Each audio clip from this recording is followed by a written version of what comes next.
सत्संग जी, प्यार से बोलिए धन्यकार जी। आज नए विषय के साथ दास आप महापुरुषों के चरणों में उपस्थित है। आज का विषय है अच्छा कौन। परिस्थिति समय के मुताबिक जो चीज़ें हमें प्राप्त हो जाती हैं वही हमारे लिए अच्छी होती हैं। हर चीज़ को स्वीकार करना ही अच्छी आदत है। हर चीज़ को मान लेना, उसके हिसाब से अपने जीवन की यात्रा को तय करना ही अच्छी आदत है और यही अच्छा है। इसके अलावा हमारे पास कोई रास्ता नहीं है।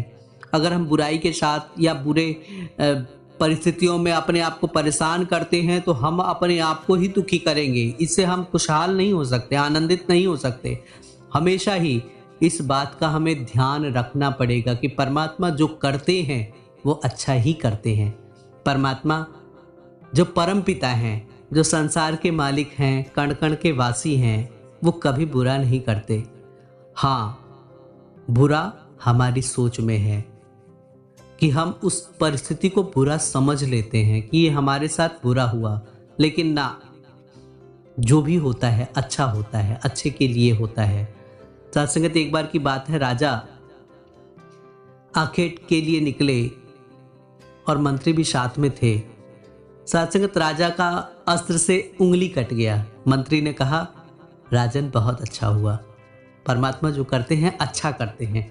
राजा को गुस्सा आया। वो बोले कि एक काम करते हैं, सैनिकों, महामंत्री को पकड़िए और इनको जेल में डाल दीजिएगा। अब शायद इनके साथ भी अच्छा ही होगा। सत्संगत, मंत्री कहते हैं, राजन, भगवान जो करते हैं ना अच्छा ही करते हैं। वो सहर्ष जेल में चले जाते हैं मुस्कुराते हुए। और सत्संगत, राजा की यात्रा आगे बढ़ती है। सैनिक कम हो गए क्योंकि कुछ सैनिक मंत्री जी को लेके चले गए। और सत्संगत, ऐसे परिस्थिति में राजा के कुछ ही सैनिक बचे जो राजा के साथ थे। राजा आगे जाते हैं तो अचानक वहां पे कुछ जंगली लोग राजा को घेर लेते हैं और वो जंगली लोग राजा को घेर के बंदी बना लेते हैं। और राजा सोच में पड़ जाते हैं ये क्या हो रहा है। और उनके सैनिक भी उतने नहीं थे, सैनिकों को भी बंदी बना लिया जाता है। फिर वो जंगली लोग जो राजा को पकड़े थे वो राजा को बलि देने के लिए ले जाते हैं। ले तो जाते हैं और सारी प्रक्रियाएं भी पूरी हो जाती हैं, लेकिन राजा को बलि के लिए जैसे तैयार किया जाता है, फिर ये परीक्षण किया जाता है कि राजा का कोई अंग कटा ना हो। सत्संगत, जब ये परीक्षण किया जाता है तो पता चलता है राजा की उंगलियां कटी हुई हैं। सत्संगत, ये देखकर वो कहते हैं, नहीं, ये तो पहले से ही इसका अंग भंग है, इसे हम बलि नहीं दे सकते, बलि में नहीं चढ़ा सकते, इसीलिए इसे छोड़ देने में ही भलाई है। उसके बाद सत्संगत, राजा को आजाद कर दिया जाता है और वो फिर अपनी सेना के साथ वापस अपने राजमहल में जाते हैं। सोचते हैं कि मैंने मंत्री जी को तो जेल में डाल दिया, लेकिन उन्होंने ठीक ही कहा था कि जो भी होता है, जो भी परमात्मा करते हैं वो अच्छा ही करते हैं। ये मैंने गलत किया। और जाते हैं और मंत्री को कहते हैं, मंत्री जी को छुड़ा के लाते हैं और अपने पास बिठा के कहते हैं, मंत्री जी, आपने जो कहा था एकदम सही कहा था कि परमात्मा जो करते हैं अच्छा करते हैं। आज मेरी अगर अंगुली नहीं कटी होती तो शायद मेरी बलि चढ़ा दी गई होती। तो सत्संगत, मंत्री कहते हैं कि हाँ राजन, परमात्मा जो करते हैं अच्छा करते हैं। सत्संगत, ये बात सोच के राजा फिर बोलते हैं, लेकिन मैंने तो आपको जेल में डाल दिया, आपके साथ क्या अच्छा हुआ। वो कहने लगे, राजन, आपको पता ही है कि राजा के लिए मंत्री होता है। मंत्री अपने प्राणों की आहुति भी दे दे लेकिन राजा को कुछ नहीं होने देता। ऐसी परिस्थिति में मेरे तो उंगली नहीं कटी हुई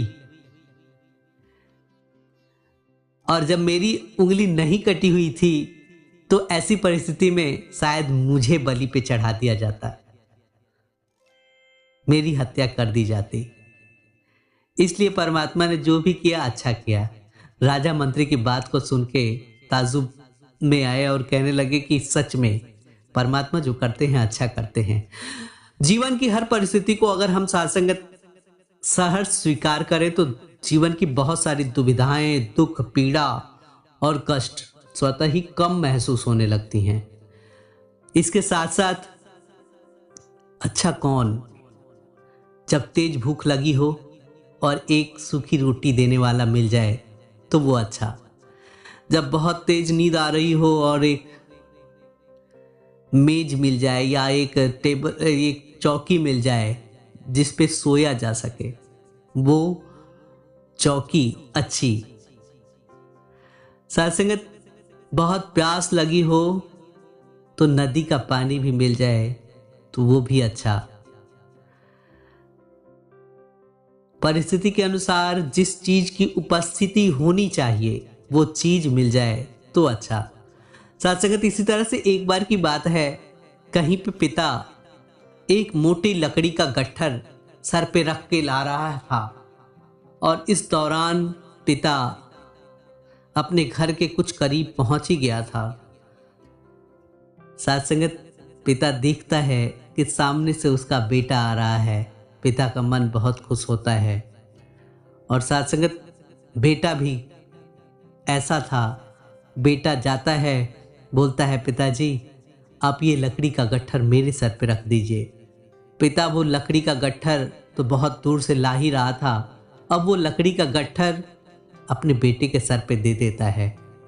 साथ संगत परिस्थिति बदल चुकी थी और पिता को थोड़ा सा सुकून मिला। बेटा वो अच्छा जो पिता के दर्द को समझता है। साथ संगत हमेशा से अच्छे भावों से युक्त होने की आवश्यकता है, अच्छे गुणों से युक्त होने की आवश्यकता है। तभी साथ संगत जीवन खुशहाल हो सकता है, आनंदित हो सकता है। अन्यथा साथ संगत जीवन की हर परिस्थिति में कहीं ना कहीं कष्ट है, पीड़ा है, दुख है, लेकिन इन सब से निजात पाने का एक सहज अवस्था है कि हम एक दूसरे को समझें, एक दूसरे के लिए सहाय बने, एक दूसरे से प्रेम, मिलवर्तन, समदृष्टि, समभाव के भाव से युक्त होके जीवन की यात्रा को तय करें। तभी सब कुछ अच्छा अच्छा होता चला जाएगा और हमेशा अच्छी बातें, अच्छा सोच, अच्छे रहन सहन के साथ हम जीवन की यात्रा को तय करें। प्यार से बोलिए धन्यकार जी।